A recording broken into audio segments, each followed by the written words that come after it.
Bienvenue dans ce nouveau format de Focus Sur, l'émission qui valorise la femme dans son rôle de mère et de pro.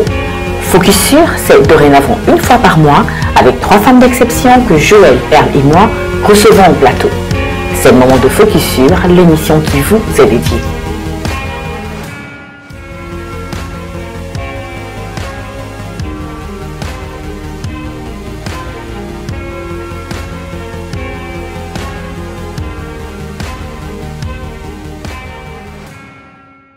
Aujourd'hui, dans notre émission The Focus Sur, le thème que vous annoncez Père, donc c'est « Elles ont embrassé leur vocation et donné à notre sens à leur vie ». Mais qui sont-elles?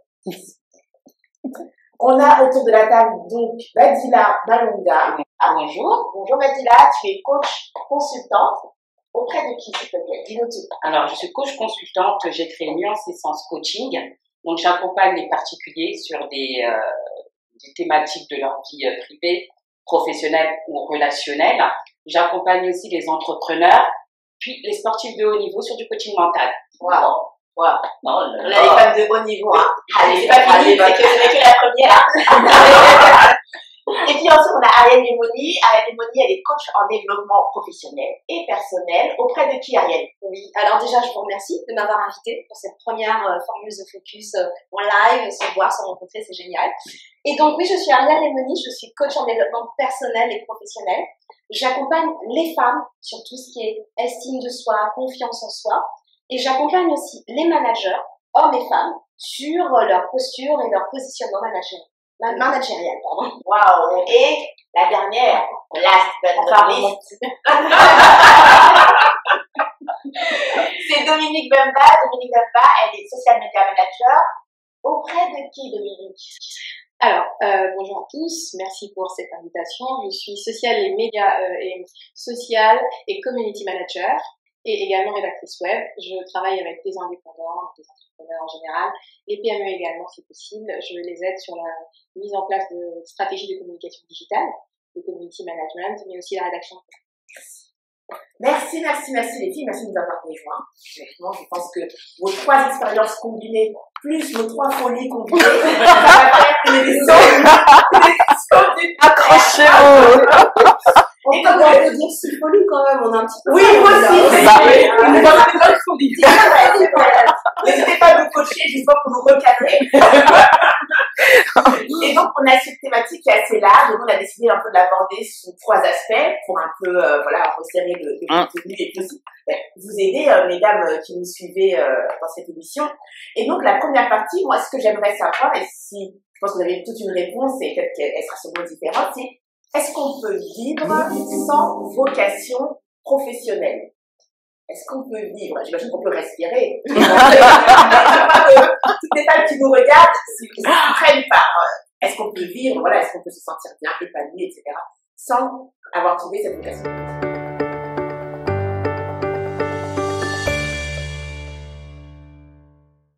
Qui veut nous donner la première piste? Allez, Dominique, tu dis oui, mais moi, Non, je pense que c'est possible de vivre sans vocation, mais je ne suis pas certaine que la vie a la même saveur si on n'a pas pris le temps de réfléchir à ce pourquoi on est là, en fait. Ce qu'on peut vraiment apporter, que ce soit à petite ou à moyenne échelle. C'est vrai qu'on ne sera pas tous on sera pas tous comme Elon Musk, on ne va pas tous passer dans les médias, mais on peut toujours inspirer ou marquer la vie de quelqu'un.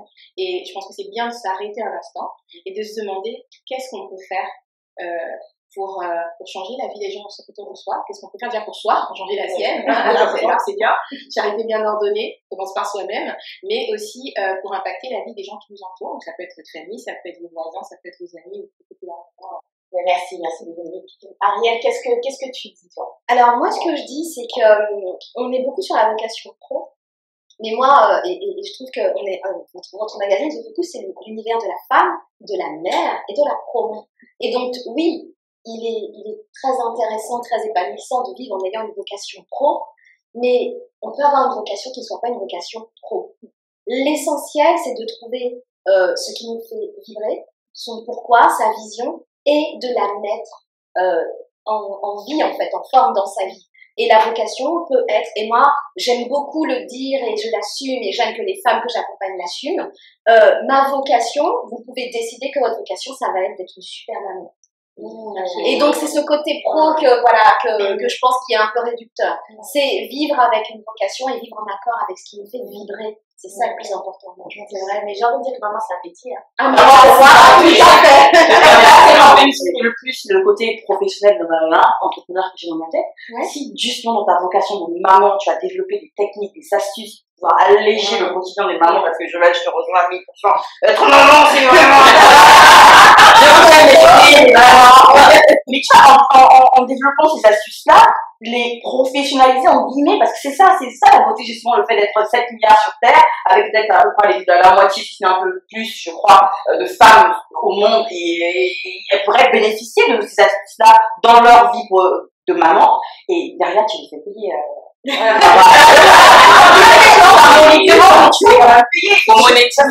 Oui. Je suis d'accord avec toi, ça peut être une intention. Mais moi, ce que je dis, c'est que il faut faire ce qui fait vibrer. On n'est pas tous nés pour être entrepreneurs. Et ça, il faut l'accepter. On n'est pas tous nés. C'est quelque chose. On le sait, nous sommes tous. C'est costaud, hein. C'est des nuits blanches, c'est des réflexions, c'est voilà, c'est des remises en question. Exactement. Et donc, du coup, il faut pas complexer les femmes. Je ne veux pas qu'on complexe les femmes. Faites ce qui vous fait vibrer. Vous n'êtes pas obligé d'être entrepreneur si vous n'avez pas envie de l'être. Si vous avez envie de l'être, mais par contre, faites tout pour l'être. Et vivez de votre vocation, de cette envie. C'est s'écouter, être en accord avec soi-même. Ça, c'est super important. Merci. Le coach, elle a parlé de trop long, tu vois. On est déjà dedans. Tu nous as délivré un vrai message. Oui, je suis d'accord.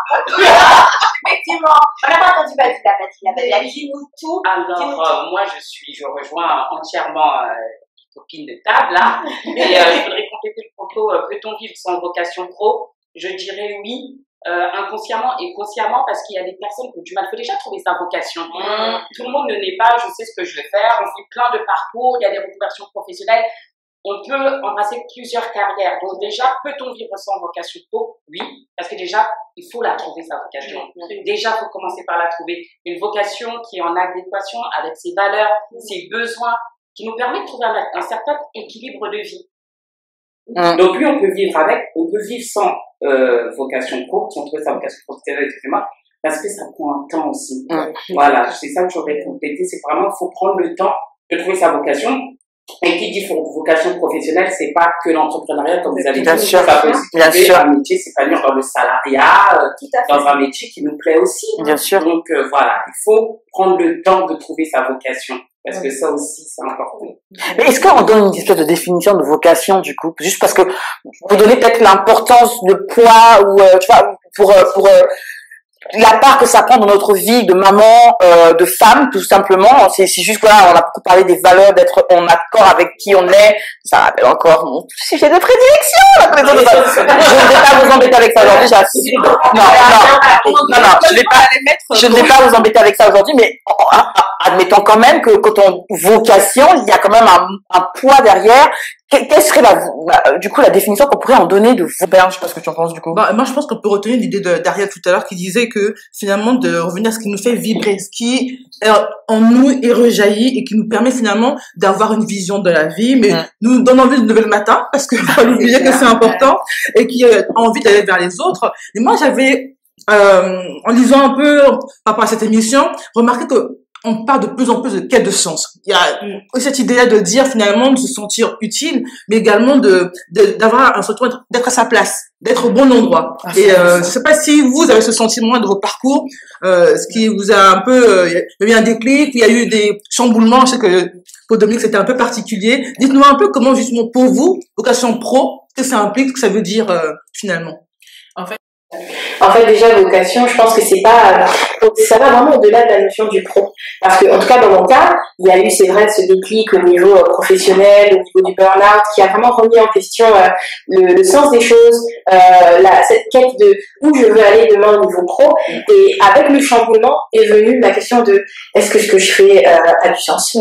Où est-ce que je vais? Qu'est-ce que ça m'apporte réellement? Et est-ce que ça me satisfait vraiment? Parce qu'en fait, on peut se rendre compte, on peut se retrouver à faire quelque chose qu'on n'aime pas vraiment et à le faire pendant très longtemps pour se rendre compte qu'à la fin, que finalement, c'est peut-être pas ce qu'on voulait. Et c'est pour ça que c'est un questionnement qui, pour moi, est vraiment constant. C'est une quête. Pour moi-même, la vocation, c'est une recherche. Donc ça va avec la connaissance de soi, ça va avec la connaissance de soi, mais je pense que c'est aussi une construction. C'est des choses qui se construisent petit à petit. Vous avez des gens qui vont se lever, qui savent que dans leur vie, ils veulent être, je sais pas, dans la finance, et vous en avez d'autres qui ne savent pas forcément. Et ils vont passer par des phases de vie qui vont leur permettre d'atteindre cet objectif-là. Et il faut l'accepter. On n'est pas tous nés avec une vocation connue, assumée. On peut naître, ne pas savoir, et on peut construire. Et ça, je pense que ça passe par l'éducation. Je pense que c'est aussi le rôle d'un parent d'accompagner son enfant, mais il y a aussi un petit peu l'éducation nationale. Vous avez des professeurs qui sont très investis, qui vont vous inspirer. Moi, j'avais un prof d'anglais qui, je me suis dit, quand je travaillais en anglais, et quand j'allais en cours d'anglais, ce monsieur, il me passionnait.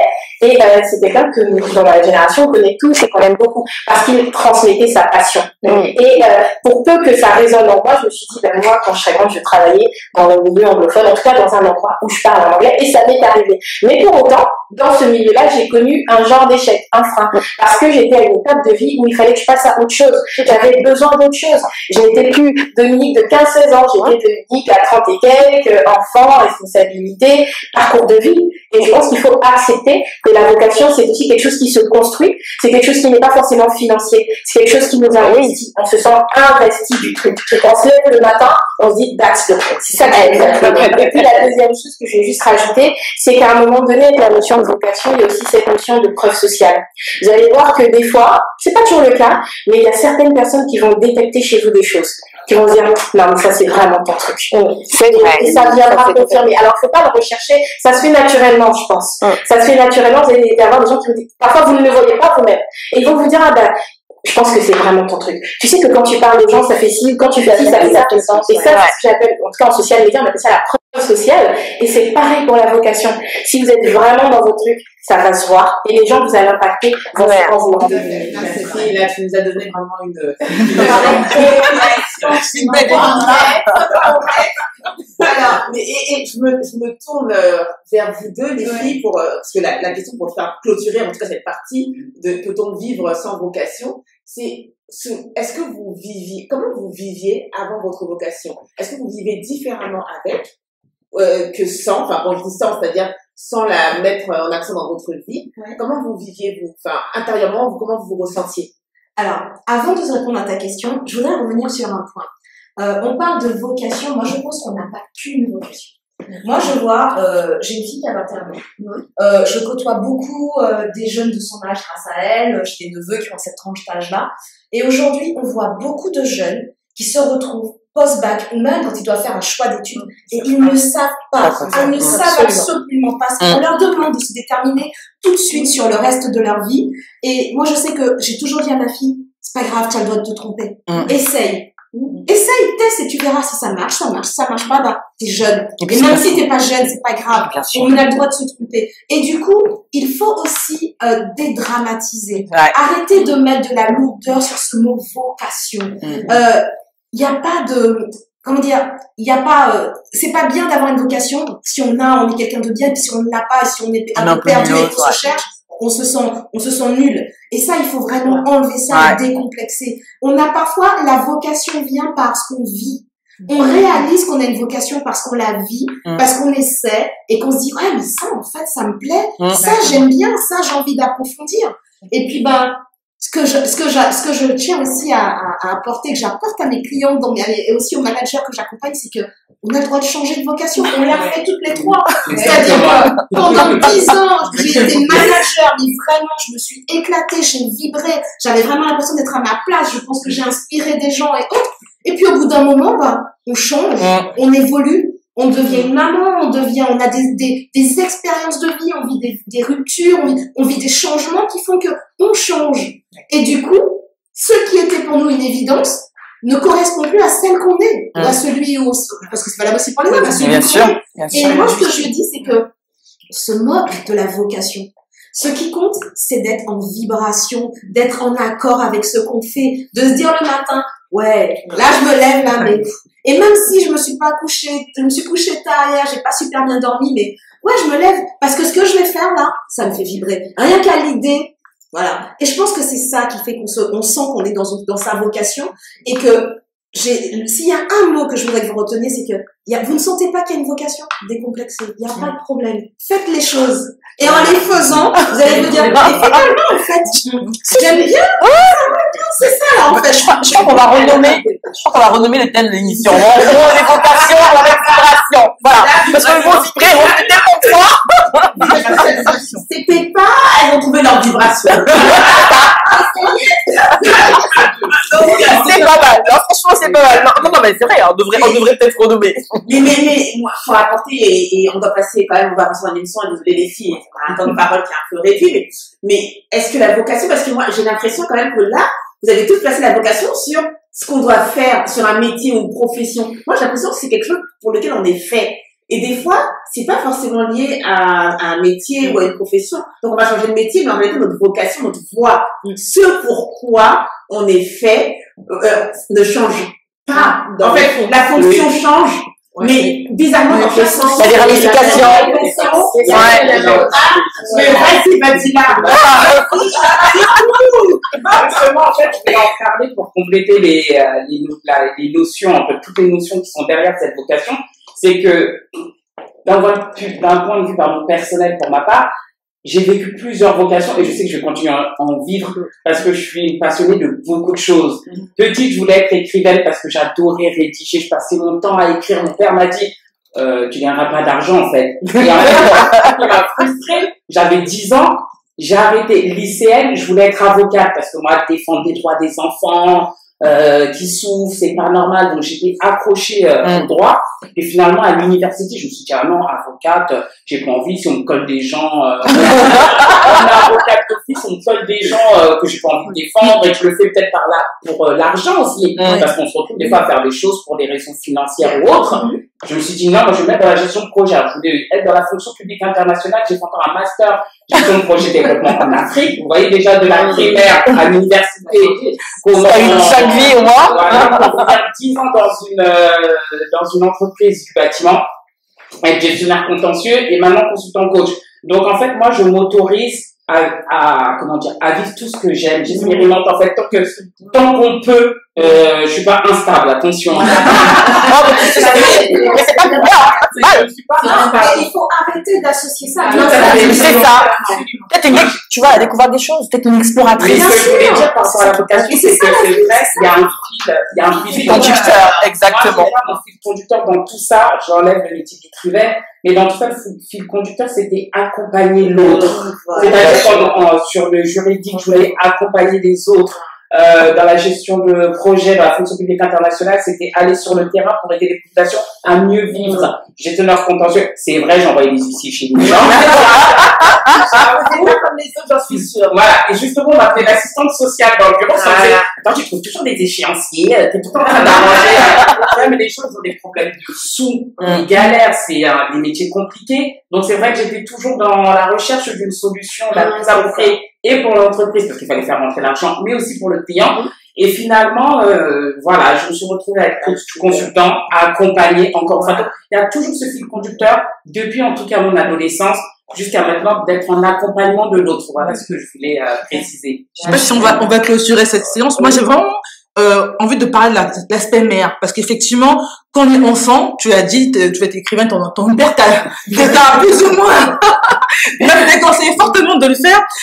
En tant que mère, c'est vrai que c'est une question que je me pose beaucoup, d'être assez attentive à ne pas brider mes enfants, à pas leur dire mais non, ça c'est pas bien, tu vas pas y arriver, ou surtout tu vas pas gagner assez d'argent pour avoir un poste intéressant. Est-ce que vous sentez finalement que il y a un changement de société, parce que souvent, on a cette pression-là de dire, l'enfant va avoir de bonnes notes, pour avoir un bon travail, mais surtout, alors, s'il aime le dessin, parce que bon, c'est le cas du mien, on se dit, non, le dessin, c'est pas très rémunérateur, ou alors, faut être un très grand dessinateur. Et c'est vrai que trouver le juste milieu, se dire, je le pousse, je l'aide à aller vers son chemin, ce qui fait vivre, parce que vraiment, il vit avec ça, tout en me disant, bon, plus tard, il y a quand même une notion de, les factures, c'est assez terrassant. C'est encore des croyances, en fait. C'est-à-dire, c'est encore des croyances. Moi, je pense que quand on fait quelque chose qui nous fait vibrer, on en vit et vraiment, c'est-à-dire, toi tu dis, tu vois le dessinateur lambda qui gagne pas super bien sa vie, mais ton fils sera peut-être celui qui va trouver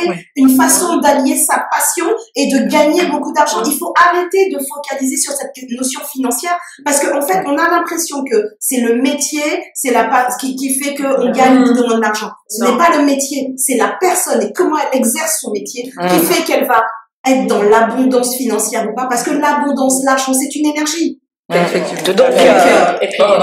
et puis ce qui est avec les enfants, c'est que je pense qu'en tant que parent, en tout cas moi en tant que parent, je me vis comme une coach. J'estime que je suis le coach de mes enfants. Je suis leur premier supporter, je suis souvent dans les gymnases parce qu'ils font du sport, mais je suis aussi leur coach. Et t'es coach sur le terrain, mais t'es coach mais vraiment sur le terrain de la vie. Et tu les accompagnes quand t'es coach. Donc l'erreur qu'on peut faire, c'est de voir leur monde à eux dans nos yeux. Et nos enfants, ils sont encore plus que nous dans un monde qui change et qui évolue vite. Tout à fait. Donc on ne sait absolument pas si demain, par exemple, dessinateur sera un métier d'avenir ou si la manière de l'exercer, de le vivre au quotidien, ne pourra pas lui permettre de vivre.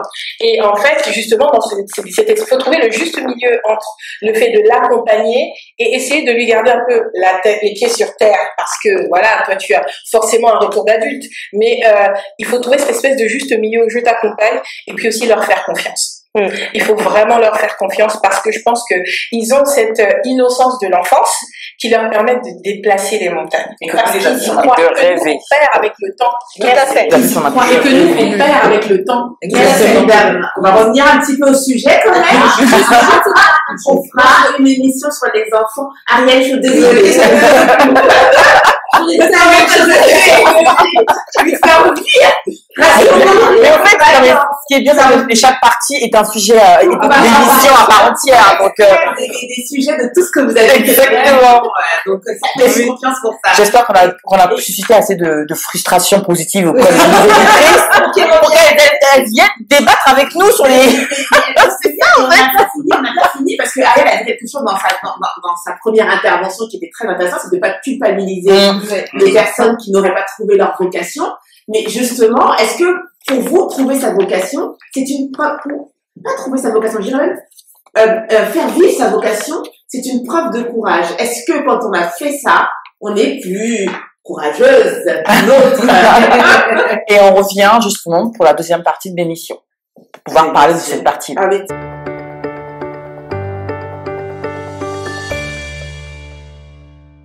On se retrouve pour notre deuxième partie sur cette émission Focus Sur. On a abordé déjà la vocation, est-ce qu'on peut vivre avec, sans, vous avez vos définitions. Apparemment, vous vivez tout avec, hein, mesdames.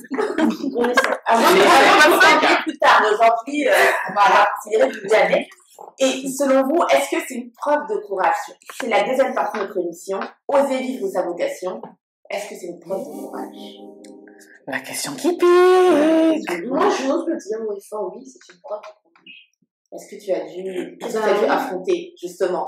Alors, déjà, quand j'ai décidé, moi, de quitter mon poste salarié, vous savez, le poste qui donne un statut, là, t'es cadre, tu es responsable d'une équipe de 40 personnes, voilà, ça pèse. Et puis, ben, tes parents sont fiers de te dire que tout le monde est... Mais c'est toi qui vas travailler tous les matins. Ben, moi, oui, ça a été un courage. J'ai dû dépasser ma peur de ne pas plaire. Et pour vous dire, quand j'ai lancé la démarche de ma reconversion, je n'ai rien dit à mes parents. C'était pour ne pas être influencée, mais c'est surtout aussi pour ne pas les inquiéter. Parce qu'il y a ce côté aussi parents inquiets, insécurité et autres. Mais du coup, je voulais pas avoir cette pression supplémentaire, mais oui, ça demande du courage. Ça demande du courage de laisser quelque chose qu'on connaît pour aller vers quelque chose, même si c'est quelque chose qui nous anime, même si ça nous anime, il y a quand même une part d'inconnu. Et donc, du coup, oui, ça demande vraiment du courage. Bon, je suis d'accord avec toi. Et, Dominique. Non, Mais Dominique, on est là parce qu'elle est en face de moi, toujours à la tête qui me dit oui, elle est au courage dans cette taille. Dominique, dis-nous. Oui, je pense que dans certains certains cas, ça demande du courage. Pour d'autres, c'est beaucoup plus naturel parce qu'ils sont à l'aise avec ce pourquoi ils pensent être faits et ce vers quoi ils veulent aller. Mais pour ceux qui traversent des épreuves de vie comme, je sais pas, le burn-out comme moi par exemple, ou des problèmes personnels, ça peut être très compliqué et donc ça va nous demander la notion là va intervenir, la notion de courage qui va faire qu'on va devoir braver ses craintes, ses peurs, son entourage. Le regard des autres, l'incompréhension, ça fait beaucoup de choses à gérer. Et puis l'inconnu, est-ce que ça va marcher? Parce qu'en réalité, les autres vont vous renvoyer mais tu sais ce que tu dis, tu sais pas ce que tu vas retrouver. Et ça, c'est dur. Ouais. Peut-être que oui, exactement, parce que j'ai un parcours aussi où tu as dit le verbe oser. C'est vraiment associé au courage pour moi parce que oser, il y a beaucoup de choses derrière. Et oui, il faut du courage. Pour ma part, j'étais aussi en CDI, j'avais 2 enfants, le 3e en route, et j'ai fait la rupture conventionnelle suite à l'annonce de ma grossesse. Donc les gens me disaient, mais tu vas avoir 3 enfants, alors les collègues, je crois que je lançais des petites brides en disant, oh, j'en ai marre d'ici, j'ai envie de partir et tout. Ouais, mais tu te rends pas compte, partout c'est pareil, tu vas aller dans une autre entreprise, tu crois que ça sera meilleur. Mais en fait, c'est moi qui va avoir les conséquences familiales du point de vue financier. Donc déjà, je me concerte avec mon mari, je regarde l'impact sur les finances de la maison et de la famille. Tu as beau me dire c'est partout ailleurs, c'est mon expérience. Peut-être que toi, tu es là où tu es. Mais moi, oui, c'était une question de courage parce que c'est vrai que, voilà, mais une fois que j'en ai discuté avec les principaux intéressés, impactés, donc mon mari, mes enfants, et qui m'ont dit, nous, tout ce qu'on veut, c'est que tu sois épanouie. Si maman est heureuse à la maison, et qu'elle est bien, on est bien. Le reste, ça suivra son cours, on ajustera en cours de route. Donc vraiment, c'est du courage. Et je pense qu'aussi, il faut être accompagné parce que, voilà, il y a des gens qui ont le caractère. Moi, je sais ce que je vais faire et qui ont l'assurance, mais c'est pas le cas de tout le monde. Merci. Les filles. Oui. Moi, j'aurais trop trash, je crois, si je... Moi, je préviens d'abord. Avec ton canon, c'est il y a dans le côté courage, il y a surtout d'abord le regard de l'autre, de mon action, de mes choix, des conséquences. Et limite, on va te cirer la panse là pour que tu puisses glisser pour dire ah on t'avait dit, ah t'as vu, machin. Et on pense toujours à ça. Et moi, je pars toujours du principe, étant maniaque du contrôle. Il y a des choses au fait dans la vie qu'on peut pas contrôler, effectivement. Hein. On va faire un choix et puis on ne sait pas les conséquences que ça va avoir sur notre vie. On espère pour le mieux, mais c'est déjà essayer de trouver en soi, pour soi, avec soi-même d'abord, qu'est-ce qui pourrait faire qu'aujourd'hui, si jamais je me lance dans ça, qu'est-ce qui se passerait? Et si je ne le fais pas, qu'est-ce qui se passerait aussi? Et je veux ça dans absolument tout, en fait. Tout ce qui est important quand je suis une espèce de carrefour de la vie, que je me dis, j'ai un choix à prendre. Je sais que ce que je vis actuellement, c'est pas exactement ce qui me fait vibrer, c'est pas ce dont j'ai vraiment besoin à l'heure actuelle, parce que je suis arrivée au bout de la chose. Maintenant, je sais que je dois y aller. Mais où est-ce que je vais? Comment je fais pour y aller? Ce sont des questions que malheureusement, oui, je suis désolée de le dire, c'est d'abord soi-même, on trouve d'abord des réponses en nous, et après, peut-être qu'avec un conjoint, avec une amie, on essaie de trouver un peu, à travers leurs échanges, les avis, leurs avis vont pouvoir permettre d'enrichir notre propre avis à nous, et la décision nous revient. Donc, le courage, il doit être respecté, hein. Ceux qui ne respectent pas ça, Oui, mais les filles, sont obligées de jeter un pavé dans cette mare. Et on va aller parce que c'est la douceur de l'équipe. C'est la douceur ça dépend de qui. Mais est-ce que si on met cette notion de courage sur le fait justement de vivre sa vocation, que quelque part on n'est pas en train de dire aux femmes qui nous écoutent, mesdames, vous n'y arrivez pas, vous êtes lâches quelque part. Est-ce que c'est pas une pression justement? On partit de la pression qu'on met sur les femmes, etc. Et souvent, bon, je peux prendre les réseaux sociaux en exemple. On regarde, on voit plein de femmes qui inspirent, qui donnent leur témoignage, elles ont fait ci, elles font ça, tu regardes, tu te dis, mais moi, qu'est-ce que je fais là dans mon canapé? Tu fais les beignets. Mais vraiment, voilà, est-ce qu'il n'y a pas, je sais pas un terme comment tu vois ça, mais est-ce qu'il n'y a pas vraiment un message qui est de l'ordre de, vous êtes lâche quelque part si vous n'y arrivez pas? Pendant le confinement, j'avais remarqué que beaucoup de femmes, beaucoup de personnes avaient commencé à faire des défis de sport, de recréer leur maison. Et moi, je me suis retrouvée un peu dans la position de me dire non, j'avais pas envie. Et j'avais pas ce besoin-là de faire comme les autres. Il y a cette notion de se comparer. Parce que quand on se connaît, je reviens pas à la première merci Godinda. Quand on se connaît, quand on sait ce qui est essentiel pour nous, on n'a pas besoin de faire comme les autres. On n'a pas besoin d'attendre que les gens nous disent c'est très bien ce que tu fais et de se dire à un moment donné, oui, je dois faire cette action pour moi aussi me sentir exister, vibrer. Voilà. Donc forcément, oui, le courage, il faut être de remettre au centre la personne, soit tout à fait au milieu. Est-ce que je suis bien là où je suis? Je suis pas bien? Qu'est-ce qu'il faut faire pour que j'aille vers autre chose? J'aime aussi l'idée de se dire qu'on peut tester certaines choses, mais avant de se comparer, c'est un vrai défi. Ce focus, en passant sur le focus, c'est que les femmes, on se compare tout le temps. Les enfants, le mari, le boulot, la situation, le train de vie. Voilà, il faut essayer de retrouver finalement l'essentiel. L'essentiel, nous sommes égoïstes, ou peut-être un petit peu égoïstes. Oui, c'est bien aussi de l'être un petit peu. In fine, quand on va bien, ça rejaillit sur les autres. On le voit forcément. Donc, si on copie les autres, on fait comme on veut parce qu'on estime que l'autre est mieux, l'autre a une vie qui semble être parfaite, parce que c'est une perfection, ça c'est très aussi, c'est très témoignage. On peut prendre le feu là-dessus. On doit vraiment se recentrer sur soi et aller vers ce qui nous fait du bien. Ouais. Mais il y a une chose de tout ce qu'on dit là, une chose qui est importante et un message que je voudrais que les femmes qui nous écoutent retiennent. Mesdames, vous avez toutes du courage. On a toutes du courage. C'est comme tout, on a toujours l'impression que, ouais, elle en a plus que moi, elle est tombée dedans quand elle était petite. Non, on en a tous, hein. Tu mets une femme face à son enfant qui est en danger. Elle ne va pas hésiter.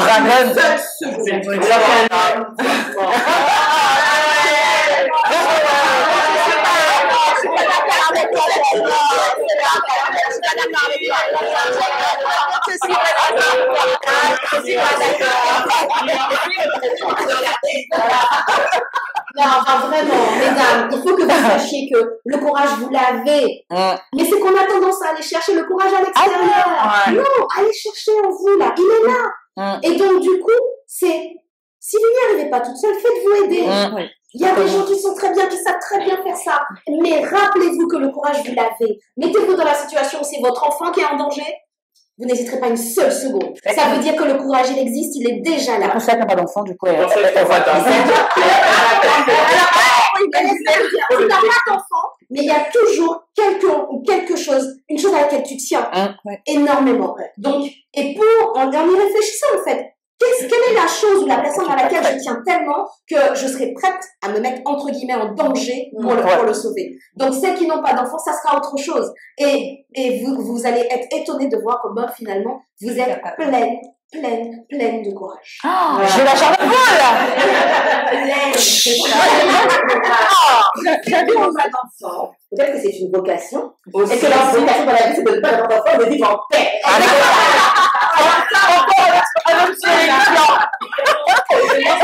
Le mot d'ordre, c'est foutez-vous la paix. Voilà. C'est pas mal ça. Mal déposé. Quelque part, je me dis quand tu écoutes que peut-être que le courage, c'est juste être soi et la bien. Tout à fait. Vous savez. Il y a la notion de courage, elle fait effectivement peser une pression sur chacun est-ce que je suis. Et puis, à l'ère des réseaux sociaux, avec tous ceux qui se montrent sur les réseaux sociaux, mesdames et messieurs, attention. Tout ce qu'on voit, tout ce qui brille n'est pas de l'or. Et ce qu'on montre, c'est ce qu'on choisit de vous montrer. Exactement. Et on ne vous montre pas les backstage. Et c'est d'ailleurs pour ça que ceux qui parlent aujourd'hui des difficultés qu'ils traversent sont très écoutés. Parce que les gens ont besoin de se vérifier. En revanche, la seule chose que vous avez à faire, c'est d'être vous-même. Autorisez-vous à être vous-même. Autorisez-vous à ne pas être des moutons. On n'est pas fait en série. Toi, tu vas... Du coup, j'ai une vision. Les autres sont déjà pris. Donc, soyez vous-même.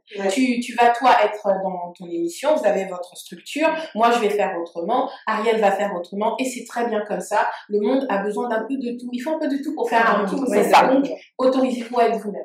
C'est tout. J'avais envie de justement le pendant du courage de la peur, parce que là on parle beaucoup de courage, de positive, sans tomber dans la négativité. Est-ce que vous, la peur, des fois aussi vous aide à avancer, ou des fois vous questionne aussi pour peut-être réajuster votre parcours, parce que je vois que notamment Badjela, tu as eu beaucoup de est-ce qu'à un moment donné la peur a pu être finalement un moteur qui t'a un peu impulsé? La peur, j'ai actuellement. Elle est présente actuellement parce que j'ai ouvert Nuance Essence Coaching, donc entrepreneur, j'accompagne des entrepreneurs aussi sur d'autres questions, mais la peur de ne pas avoir de clients, de ne pas avoir l'argent qui rentre chaque fin de mois, c'est une peur, mais comment vous dire, je vis cette peur avec sérénité.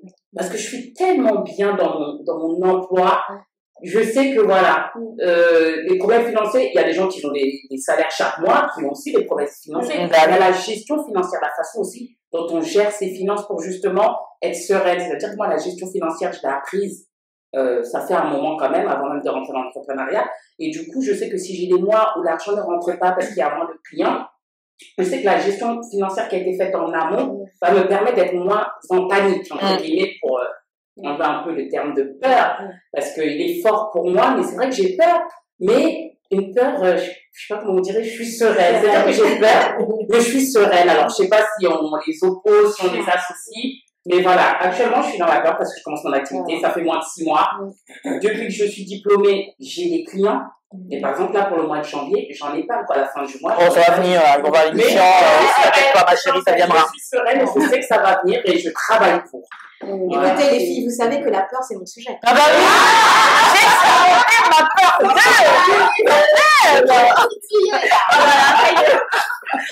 Je vais vous dire, la peur, c'est une chose saine.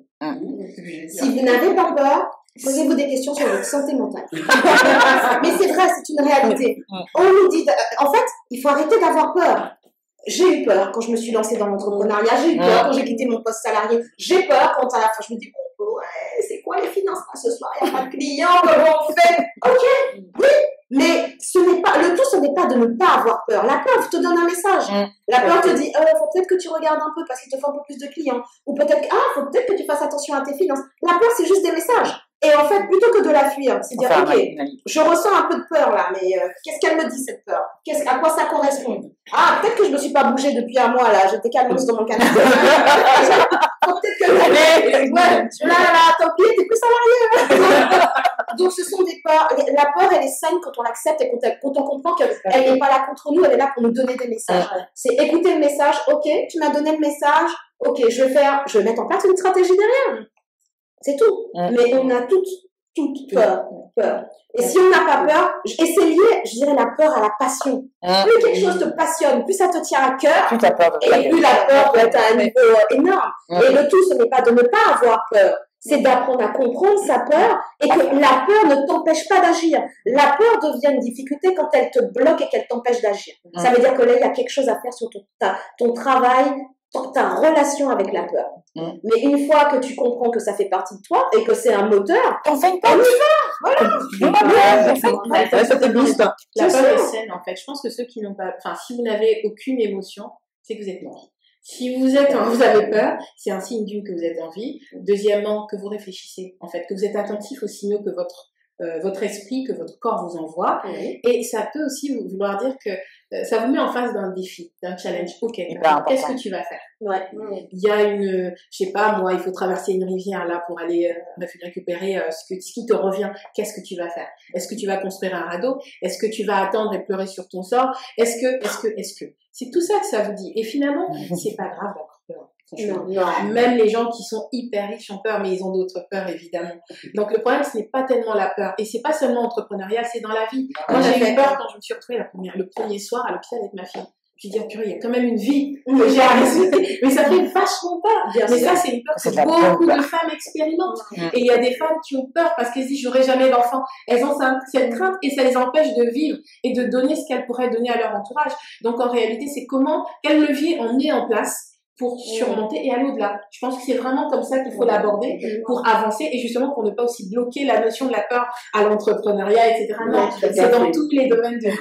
C'est pour ça que j'aime bien cette phrase qui me dit toujours, au final, le courage, c'est pas l'absence de peur, c'est faire avec sa peur, au final. C'est en faire une alliée, une copine, puis on continue, on va y aller quand même. Mais on y va quand même.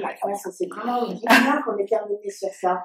On avait commencé que par piétiner certaines femmes.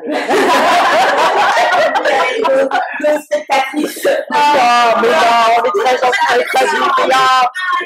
C'est bien de parler sur notre douceur, c'est que on a peur, on est tous entrepreneurs, là, on est tous mamans, on est tous pros, et la peur nous traverse, c'est vrai, et nous raison, pas seulement dans le domaine professionnel, mais elle nous traverse dans la vie de tous les jours. Et moi aussi j'ai peur, et vas-y, elle a peur, et puis Ariel, c'est la peur, et puis il dit qu'elle a peur, et pas elle a peur. On On y va. Oh, la pure sexy, là. Ah bah oui, appétissante aussi, hein. Mais finalement, c'est sexy d'abord. C'est sexy d'abord. Parce qu'après, derrière la peur, il y a la fierté qui vient quand t'as réussi. Justement, à mettre mon levier, quand t'as réussi à mettre en place tous les leviers, etc. Derrière, t'as quand même, hein. Et c'est la vocation même de The Focus, j'ai envie de dire.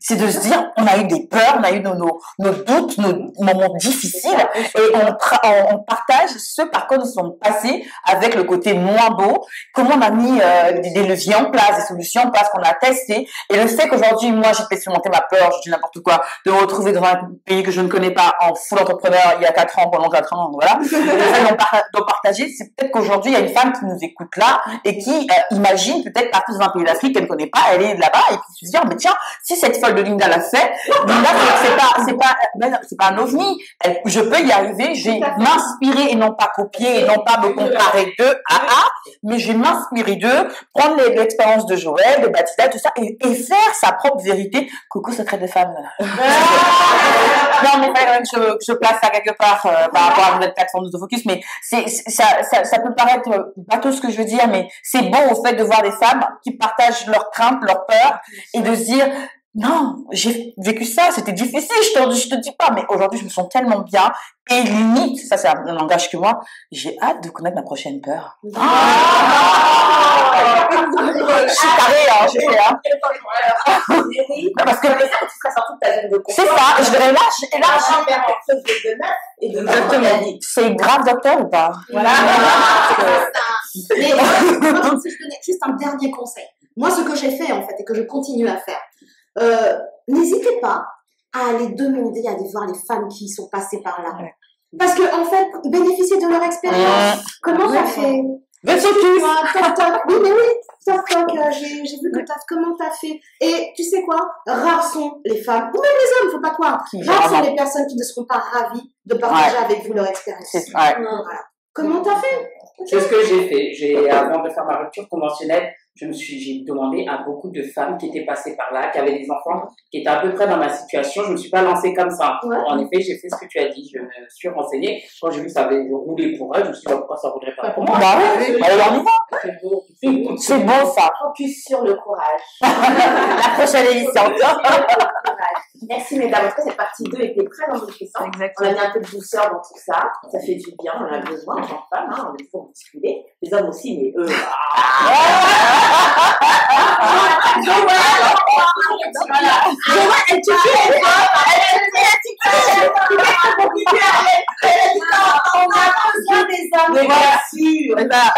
Petit message subliminal, parce que Joël, on a besoin. On serait bien en force de couple, chérie. Ils le savent très bien. Oui, ils le savent. Oui, à condition uniquement qu'ils promeuvent la femme, évidemment. Non, c'est leur peur. Attendez, on vous a l'œil. Cette deuxième partie, mesdames, on va avancer sur notre troisième partie. Déjà. Qui est, est-ce que justement, donner un sens à sa vie, est-ce que ça fait de nous une meilleure personne? Oser vivre de sa vocation, donner un sens à sa vie, est-ce que ça fait de nous une meilleure personne? Hein?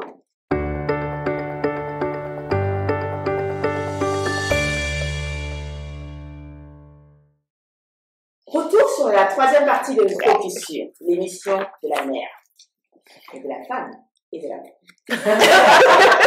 C'est le suspense, parce que non, c'est toujours pareil. En relation, on n'arrive plus. On est sobre. Non, sérieux les filles. Vraiment. On a décortiqué la vocation dans tous les sens. Mais maintenant, j'aimerais terminer quand même sur une bonne impression. Est-ce que donner un sens à sa vie, est-ce que vivre de sa vocation, ça fait de nous, de vous, une meilleure personne, une meilleure femme, une meilleure pro ou une meilleure mère? Par exemple, je donne des exemples. Ça peut être une meilleure autre chose, à vous de nous dire. qui veut nous dire, qui veut nous donner les secrets de cette meilleure personne qu'elle est devenue ou pas? Parce que c'est une question et ça peut être non. C'est distancié.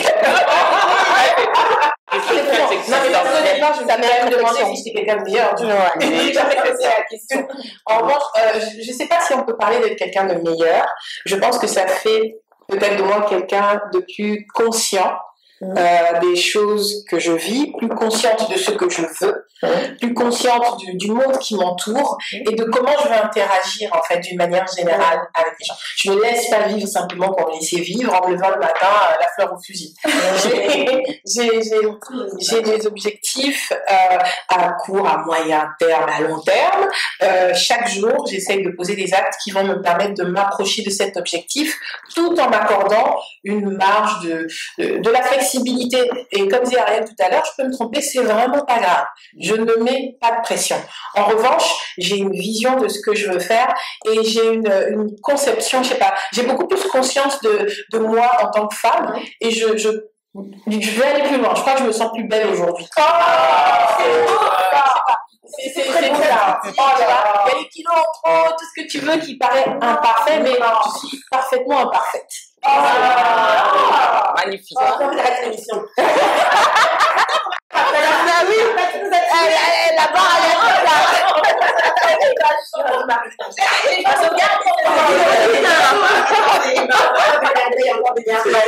On continue le tour de table. Ariel, dis-nous enrichis dans ce débat.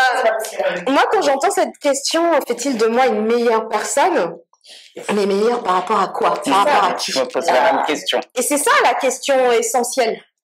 Est-ce que je suis une meilleure personne par rapport à celle que j'étais hier, ou il y a 3 ans, ou il y a 4 ans? Oui. Simplement parce que je suis de plus en plus moi-même. Je vais redire ce que disait Dominique, mais on va pas réinventer l'eau chaude. Aujourd'hui, ce que m'apporte le fait de me sentir en lien et de vivre ma vocation, c'est qu'aujourd'hui, je me sens meilleure qu'hier, qu'il y a 2 ans, qu'il y a 3 ans, qu'il y a 10 ans. Et je sens que j'évolue, que je me reconnecte à celle que je suis vraiment. Je me réveille le matin avec le cœur léger. C'est vraiment ça, en fait, qui fait toute la différence. C'est-à-dire que malgré les difficultés et autres, j'ai le cœur léger parce que j'ai l'intime et la profonde conviction que je suis là où je dois être. Et ça n'a pas de prix. Ça ne veut pas dire que demain je vais pas changer. Ça ne veut pas dire que demain je vais peut-être faire autre chose. Mais aujourd'hui, là, à l'instant T, ce que je fais me fait vibrer. Je suis totalement en accord avec celle que je suis et je m'aime. Oh là là. Mais c'est vrai. Et tu vois. Et tu vois. Et ce qui me fait vibrer dans mon métier de coach, c'est quand j'arrive à faire que mes clients se disent « je m'aime ». Quand tu vois la transformation, quand tu arrives à connecter la personne avec ce qu'elle est vraiment, et là tu te dis « ouais, ok ». C'est mon coup de foudre. Je l'ai fait. Non,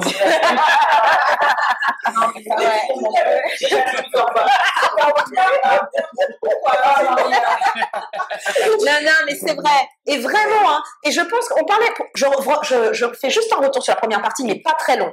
On parlait en fait de la vocation qui, en fait, tu sais, toi qui le disais, Badila, qui est le fil. Je crois que j'ai un fil conducteur dans tous les métiers que j'ai exercés, c'est que j'ai toujours voulu faire les autres se rendre compte de comment ils sont beaux. Quand j'étais manager, je le faisais, c'est ce que j'avais envie de faire, c'est ce qui m'a animée dans les différents postes et dans ma vie privée, personnelle aussi, dans ma relation avec ma fille.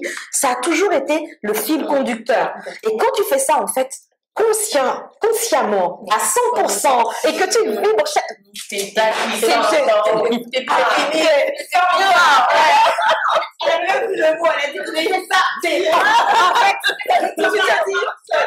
je peux mourir demain, c'est pas grave. Je l'ai fait quand même. Hein? Attends, oui, non,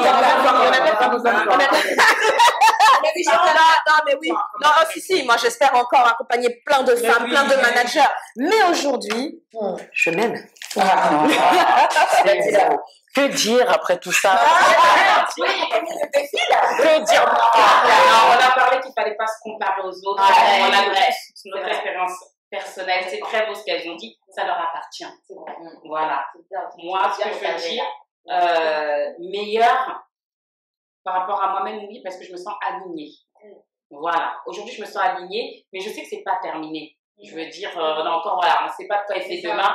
Je suis alignée et je vais faire en sorte de continuer à être alignée. Pour être meilleure, je ne sais pas, parce que comme elle disait, par rapport à qui, par rapport à quoi, par rapport à moi-même, par rapport à mon vécu, non. Je profite de chaque jour que j'ai pour m'améliorer pour moi, mais dans ce qui me rend heureuse et dans ce qui me rend, je répéterai, alignée avec moi-même. Donc vraiment, mettre du sens dans sa vocation, quoi. Avoir, je ne sais plus la question, c'était... Est-ce que ça fait de toi une meilleure personne? Je dirais oui et non, parce qu'il faut voir par rapport à quoi, en fait. Il faut toujours voir, on se positionne par rapport à quoi. Et chacun a son repère. Chacun doit faire en fonction de son repère. Peut-être que vous m'auriez posé la question quand je faisais de la gestion de projet de développement, j'étais à Brazzaville, j'étais au Congo, j'étais sur le terrain pour un programme de l'Union européenne. Je me trouvais excellente, mais j'étais dans mon élément, à aider les autres sur le terrain, mettre l'eau dans un quartier où ils n'ont jamais eu d'eau, aller au niveau des écoles. J'étais au top et je ne pensais pas connaître quelque chose de meilleur ou être meilleur. Pour moi, j'avais 27 ans, mais pour moi, j'étais déjà arrivée en fait. Aujourd'hui, j'en ai 42. Je me sens très bien, je suis alignée, mais je ne sais pas demain. J'ai l'exemple de ma mère qui a repris ses études à 54 ans. Elle a repris ses études à 54 ans, ma mère. Donc, quand je vois ça, je me dis, ouais, j'ai peut-être pas fini. C'est son parcours à elle, mais il m'édifie aussi dans le sens que oui, je peux encore continuer tant que je me lève le matin, tant que la vie continue. On y va, on cherche à être aligné. Il faut s'aimer, comme tu dis. Je dis faut, c'est pas une injonction. Apprendre. Si, c'est une injonction. Si. On peut pas imposer à des, voilà, pour toutes les personnes qui nous regardent. Féminement et comme tu dis, c'est personnel. Voilà, c'est ce que je... un objectif. C'est un objectif. Ah oui, c'est un objectif. Oui, t'as raison. De la vie, c'est vrai. C'est un objectif. Je suis d'accord avec toi. La coach que je suis ne te contredira pas. Voilà, donc c'est ce que je tenais à dire. C'est vraiment quelque chose qui me... On a besoin de femmes comme vous, de femmes qui inspirent, de les mettre en lumière et rappeler aux femmes finalement que c'est possible de changer, d'évoluer malgré les difficultés, malgré la peur, malgré les doutes. Et puis c'est un cheminement et ça change. Et ce que je ressens, c'est la bienveillance. Beaucoup de bienveillance envers vous-même d'abord, mais aussi envers les autres. Donner et aller vraiment vers ce mieux-être, mais en aidant les autres. Et c'est très beau. C'est très beau. Et finalement, je pense que dans la vie, il faut arriver à attirer à soi ce genre de personnes. Parce que au fur et à mesure, enfin, on peut en témoigner, de commencer cette aventure avec Joël et Linda. Effectivement, il y a des femmes que vous ne voyez pas. Tout d'un coup, on a l'impression de découvrir un autre monde. Et tous les jours, mais tout le temps, je suis émerveillée. Moi, voilà, c'est un rêve éveillé. Donc, merci, vraiment merci à vous d'inspirer des femmes, d'être ce que vous êtes. Et j'espère qu'on vous suivra très longtemps encore. Et vraiment, on n'a pas le choix. Non, mais c'est pas pour vous tomber. En même temps, il y a quelqu'un qui me disait, et je disais à quelqu'un, j'attire des clients qui me ressemblent. Tout à fait. Des personnes qui tout à fait. Et dans quel que soit le domaine, je pense vraiment qu'on attire à soi ceux qui nous ressemblent. Et c'est grâce à ce qu'on dégage. Et grâce aussi à la capacité des autres à capter ce qu'on dégage. C'est un échange de donnant-donnant. Autant vous êtes content de nous voir et de recevoir d'autres femmes, etc. Mais nous aussi, on est content d'avoir l'opportunité de partager, de parler de nos métiers, de parler de nos vies. Combien de fois on voit, c'est très récent, le fait de voir des femmes noires dans des postures soit de réussite, soit de développement d'elles-mêmes, des postures, ou simplement des postures de témoignage. Parler de nos vies, c'est une façon de donner l'opportunité à des plus jeunes femmes, aussi à des jeunes hommes, parce qu'il y a des hommes qui nous écoutent, je leur dis, la dernière émission de Focus, moi j'ai un homme qui m'a écrit et qui a adoré l'émission, et ça veut dire que ce n'est pas genré, finalement. On a des femmes ici, mais ça peut parler à l'être qui est en dessous, et ça donne l'opportunité à d'autres, des jeunes, de se projeter. Voilà. Les jeunes et les moins jeunes. Et franchement, à toutes les personnes qui nous regardent et qui se disent que ça fait quiche, ça fait bisounours, vous n'êtes pas dans notre monde. Donc si vous pensez que ça fait vraiment quiche et bisounours, rentrez dans notre monde, vous allez voir que c'est la réalité. Mais c'est la réalité, et on assume. On a tellement de défis qu'on a relevés et qu'on continue de relever avec tout ce que ça implique comme crainte, comme insécurité. Mais qu'est-ce que ça fait de bien de se dire, purée, il y a un an, j'avais ça comme problème. Aujourd'hui, ma vocation m'a permis de... Et là, je me dis, oh là là, Linda, il y a un an, coucou! Et ça fait du bien. Et la Joël il y a un an, Ariel il y a un an. Et ce que je trouve encore très beau, c'est qu'on le fait ensemble. C'est-à-dire qu'on a des points communs, des histoires communes, et à raconter des anecdotes un peu folles hors caméra. On va regarder. Hors caméra. Mais ça fait du bien. Et maintenant, en fait, j'ai envie de dire que la réponse dans la question, est-ce que ça va donner une meilleure version de nous, une meilleure personne? Maintenant, après, à nous définir dans quel domaine en particulier, l'unité de mesure, on le rappelle, c'est nous. Hein. Tout à fait. C'est nous à un point précis de notre vie, il y a X mois, X années, ça reste toujours nous, on s'inspirant de parcours de femmes telles que vous. Et franchement, j'ai hâte de attendre. J'ai envie de vous dire, c'est juste jouissif. Il fallait que je le dise. J'ai beaucoup dit, mais je le redis encore, et c'est enrichissant, et je me sens vraiment bénie de vivre ça, et maintenant c'est les pépettes qui vont tomber, et puis là. Non, on n'arrête pas. Moi, je suis d'accord. Moi, je te dis clairement. Moi, je pense qu'il y a une chose aussi il faut arrêter de complexer. C'est-à-dire que là, aujourd'hui, on fait The Focus, on veut vous inspirer et tout, mais on veut aussi vous inspirer à vous dire que vous avez le droit d'être dans l'abondance financière. Amen. Et que nous aussi, même si en effet, on a trouvé nos vocations et qu'on est dans nos vocations, on est aussi dans des vocations avec une réalité économique, et on veut gagner de l'argent. Et de plus en plus, parce que c'est aussi impacté de plus en plus de personnes. Et donc, l'argent en soi n'est pas un problème, c'est ce que tu en fais. C'est ça. Et donc, moi, je veux en avoir beaucoup, parce que je veux pouvoir aider beaucoup de femmes, d'hommes, de personnes. Donc, arrêtez de nous décomplexer. Oui, peut-être aussi. Arrêtez de nous décomplexer. Oui, peut-être aussi. Pépette, comme ça, on aura un plus gros studio, il y aura plus d'invités, il y aura plus Joël! Beaucoup de chance, les filles. Fallait que ça sorte, ça. Je suis avec toi. Je vais aider des milliers de personnes. Et je me sens bien dans ça, et c'est ce que je fais le mieux dans ma vie. Je sens un mec. Mais ce que je fais le mieux, c'est de porter les choses.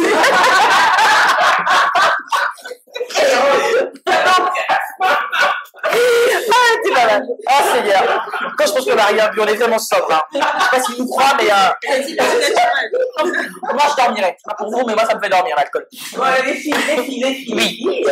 Nous arrivons au terme de cette troisième partie et de cette émission. Ah, déjà. Et on vous remercie infiniment, toute l'équipe, moi et puis les co-animatrices. Et on changera de place pour celles qui nous regardent à chaque fois, ce ne sera pas toujours la même. Hein. Donc vous aurez la chance de pouvoir bénéficier de cette douceur de perles et de la folie de l'univers.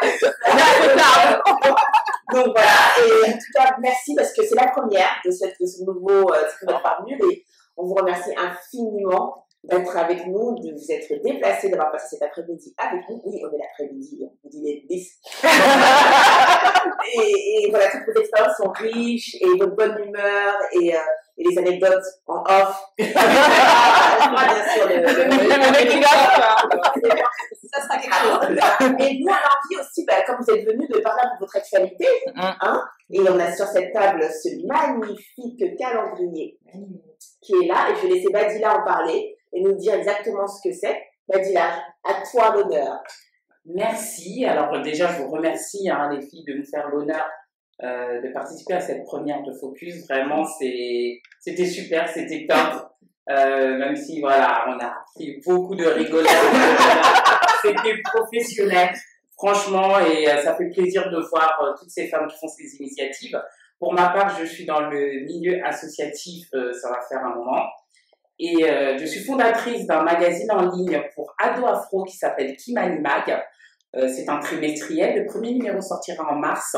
Et dans le cadre de ces activités, nous avons décidé avec l'équipe de faire un petit calendrier pour débuter l'année, parce que voilà, il faut s'organiser, c'est important, jeunes demoiselles, c'est important de s'organiser, mais s'organiser de façon ludique et girly. Je trouve ça encore mieux. En tout cas, l'équipe, nous avons estimé que ça me ferait plaisir de traverser en fait l'année avec des petits conseils, des dates précieuses. On recommande aussi des ouvrages dans ce guide, mais aussi des tips mode, beauté. Donc voilà, vous pouvez le commander sur notre site internet, www.kimanimag.fr, au tarif de 8 €. Et j'espère qu'il comblera votre année. Merci Badila, Ariel Dulou, ce qui se passe en ce moment.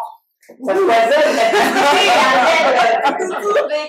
Déjà, vraiment, les filles, merci à toutes les 5 pour ce moment de bonne humeur. J'ai vraiment pris du plaisir à être là. Je suis toute excitée à l'idée d'y ça va être chouette. Et en effet, c'est chouette. Et donc, du coup, c'est quoi mon actualité? Alors, j'ai toujours ce côté où j'accompagne les femmes. Donc, j'accompagne les femmes sur l'estime de soi, sur la confiance en soi, sur se décomplexer, pour apprendre à s'aimer, pour se réveiller le matin en se disant je suis belle et je m'aime, et ça change la vie. Et c'est possible, mesdames. Donc, voilà, on va travailler ensemble et je vais vous donner toutes mes astuces, tout ce que je donne à toutes mes clientes pour pouvoir le faire. Et mon actualité à côté, c'est que j'accompagne aussi les managers, hommes et femmes, sur leur positionnement managérial. Et du coup, la semaine prochaine, je serai l'invitée d'un sommet RH manager qui va se passer en ligne, où je vous parlerai j'aurai une conférence sur le 26 à 16h heure de Paris, conférence sur le thème nouveau manager ou nouvelle équipe, comment prendre sa position et motiver son équipe. Donc ça, c'est mon actualité récente. Et puis d'autres choses qui vont se passer sur le mois de février, beaucoup sur la partie management, sur la partie RH, accompagnement, parce que simplement en tant qu'ancien manager, je sais que c'est un métier qui n'est pas facile aujourd'hui. C'est compliqué quand on est manager et on a une grosse responsabilité. Et mon objectif, c'est de faire comprendre aux managers qu'ils ont des outils de pouvoir réussir à accompagner leurs équipes malgré tout ce qui peut se passer à l'extérieur, malgré le Covid, malgré le téléconfinement, et leur donner l'envie de continuer à faire ce métier parce que c'est un super beau métier. Voilà. Merci Ariel. Super. Dis-nous tout, qu'est-ce que tu as en ce moment? Alors, d'un point de vue professionnel, on a fondé l'OCM Digital qui a fêté ses 1 an mardi dernier. Voilà, et je continue, et encore plus cette année, à accompagner les entrepreneurs, les entreprises, que ce soit des PME ou des plus grosses structures, sur la conception de leur stratégie de communication digitale. Sachez que ce n'est pas parce que vous gérez vos Facebook que vous allez pouvoir gérer vos pages d'entreprise. Ce n'est pas la même chose. Moi, je vous propose de faire votre boulot et moi, je vous aide sur cette partie-là, notamment sur la stratégie. C'est vraiment extrêmement important. Cette année, j'ai aussi envie et j'ai commencé à travailler aussi avec des entreprises qui ont un pied-à-terre sur le continent africain. C'était vraiment très important pour moi d'apporter ma petite touche au continent. En plus de ce que je fais aujourd'hui ici, où j'habite en France, mais on découvre parfois des pépites en fait sur notre continent et elles méritent d'être vues. Et je suis vraiment très heureuse d'accompagner 2 entreprises en particulier sur la partie de la transformation digitale pour leurs entreprises avec les structures et ce qu'ils mettent en place sur le continent en parallèle. Et pour le blog, alors cette année, je vais accentuer les interviews notamment avec les entrepreneurs parce que c'est vrai que c'était un fil conducteur. Parfois des pépites en fait sur notre continent. Et elles méritent d'être vues. Et je suis vraiment très heureuse d'accompagner 2 entreprises en particulier sur la partie de la transformation digitale pour leurs entreprises avec les structures et ce qu'ils mettent en place sur le continent en parallèle. Et pour le blog, alors cette année, je vais accentuer les interviews notamment avec les entrepreneurs parce que c'est vrai que c'était un fil conducteur, mais je ne me l'étais pas avoué, je ne me l'étais pas dit, c'était vraiment inconscient. Et avec le cheminement fait, je me rends compte qu'il y a encore beaucoup de pépites à voir. Et cette année, on va commencer avec l'interview d'un couple qui a monté une école de langue en ligne et ils enseignent également des langues africaines. Et ça va être juste passionnant de lire ce qu'ils ont à faire. On va être toujours sur des formats écrits et beaucoup de podcasts. La vidéo va venir tranquillement, on l'espère. Je regarde les partenaires, ils se reconnaîtront. Et puis voilà pour l'instant. Et pour terminer, oui, je prépare un webinaire avec quelqu'un que je connais qui est dans l'efficacité commerciale. Et le but sera de donner aux entrepreneurs des billes, des keys, des tips. Voilà, pour préparer le lancement de leur entreprise d'un point de vue de la communication à partir du mois de janvier. En décembre, on a les calendriers de l'Avent. Nous, on vous proposera un calendrier, un genre de calendrier pour booster votre année business. C'est combien de temps le webinaire? Alors, ce sera un webinaire d'1 heure. Et on va probablement faire une petite série, mais je n'en dirai pas plus, bien sûr, sur mes réseaux sociaux. Un beau petit co-animatrice. C'est déjà fait. Oui. C'est le premier format. Tout à fait ton sujet. Ah, là, si vous saviez, ouais. Si vous saviez. Bah, j'espère, hein. J'espère, Dans l'émission, vous allez découvrir le thème. On vous mettra bien sûr les détails bien sûr sur la vidéo que vous allez regarder nombreuses et nombreux. Messieurs, vous ferez pas mal de petites blagues, vous allez tomber ensemble. C'est bien de le préciser, parce qu'on a un public. Merci à toutes. Et c'est fini pour aujourd'hui. On se retrouve dans pas un mois pour un nouveau thème et de nouvelles discussions, de nouvelles invités. Peut-être aussi des thèmes déjà connus. Peut-être que bien.